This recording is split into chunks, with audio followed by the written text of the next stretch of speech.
Hi friends, அனைவருக்கும் நெஞ்சார்ந்த வணக்கங்கள். Welcome to Meenakshi sings. என்னுடைய சேனல் வாயிலாக ஹிந்தி வகுப்பு எடுக்கிறேன். மனதை கவர்ந்த கதைகள்லாம் சொல்கிறேன். அதே போல் திரைப்பட பாடல்கள், பக்தி பாடல்கள்லாம் பாடுறேன். இப்படி தான் உங்களுக்கு ப்ரெசென்ட் பண்ணிகிட்ருக்கேன். இன்றைக்கி உங்களுக்கு ஒரு அழகான கதை சொல்கிறேன். ஒரு பெண் தையல் கடை வச்சு நடத்துகிறாங்க. தினமும் காலையில் கடையை திறந்து அன்றைக்கி துணியெல்லாம் தைச்சிட்டு இரவு ஆனவும் வீட்டுக்கு கிளம்பிடுவாங்க. ஒரு நாளைக்கு என்ன பண்ணுறாங்கன்னா, தன்னோட சின்ன பையனையும் கூட்டிகிட்டு வராங்க. கூட்டிகிட்டு கடையில் உட்கார வச்சுட்டு அவங்க வேலையை பார்க்கறதுக்கு தயாராகிறாங்க. அந்த பையன் அம்மா செய்கிற வேலையவே பார்த்துட்ருப்பான். அப்போது அவங்க என்ன பண்ணுறாங்கன்னா, அன்றைக்கி புது துணியெல்லாம் வந்திருக்கு, சரி எடுத்து வெட்டலான்னு சொல்லிவிட்டு அந்த துணியெல்லாம் எடுத்து கத்திரிக்கோல் எடுத்துட்டு அந்த துணியெல்லாம் வெட்டுறாங்க.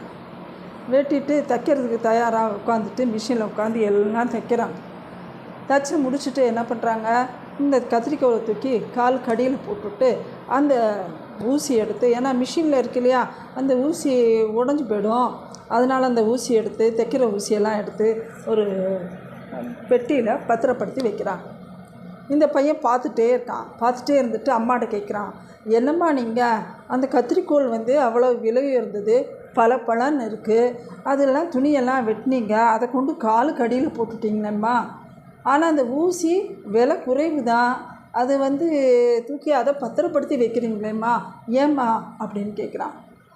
உடனே இந்த பெண் தன்னோட பையனுடைய சந்தேகத்துக்கு பார்க்குறா, இவ்வளோ அழகாக கொஸ்டின் கேட்டிருக்கானேன்ட்டு, சரி இவனுக்கு நல்ல ஒரு நீதியான ஒரு இதை உணர்த்துவோம்னு சொல்லிட்டு உடனே அவங்க சொல்கிறாங்க, ஆமாம்ப்பா நீ சொல்கிறது உண்மைதான், ஊசி சிறியது, அதோட விலை குறைவு தான், ஆனால் அது என்ன வேலை செய்யுது, சேர்க்கிற வேலையை செய்யுது, இணைக்கிற வேலையை செய்யுது.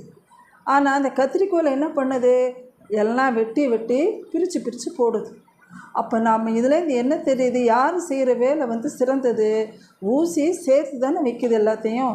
அதே மாதிரி ஒருத்தரை மதிப்பிடும் போது நாம் எப்படி மதிப்பிடணும், அவங்களுடைய உருவத்தை வச்சோ அழகை வச்சோ அதே போல் அவங்க பணத்தை வச்சோ மதிப்பிடக்கூடாது.